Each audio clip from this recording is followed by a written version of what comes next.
जूते पहनकर जनाजा पढ़ना।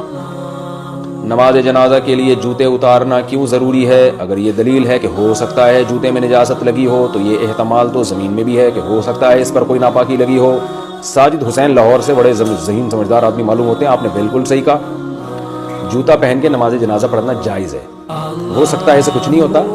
अगर आपको जूते के नापाक होने का यकीन है तो फिर जूता नापाक समझा जाएगा, फिर जूता आप उतार के नमाज पढ़ेंगे। नॉर्मली जब तक आपने खुद जूते पे कोई गंदगी लगते हुए या पेशाब विशाब की छींटें पड़ते हुए ना देखी हो तो जूते को भी पाक समझा जाएगा। तो शरीयत में असल ये है कि जब तक किसी चीज़ के नापाक होने की दलील ना हो उसको पाक ही समझा जाएगा। लेकिन आम तौर पे लोगों को यकीन होता है कि जूता नापाक होगा, क्योंकि वॉशरूम में जाते हैं, पक्के वॉशरूम है, उसमें पेशाब की छींटें लग रही होती हैं। तो इसलिए अगर किसी का गालिब गुमान या करीब बा यकीन यही है कि नापाक होगा तो वो उतार दे, जिसका ख्याल है कि नापाक नहीं होगा तो वो ना उतारे।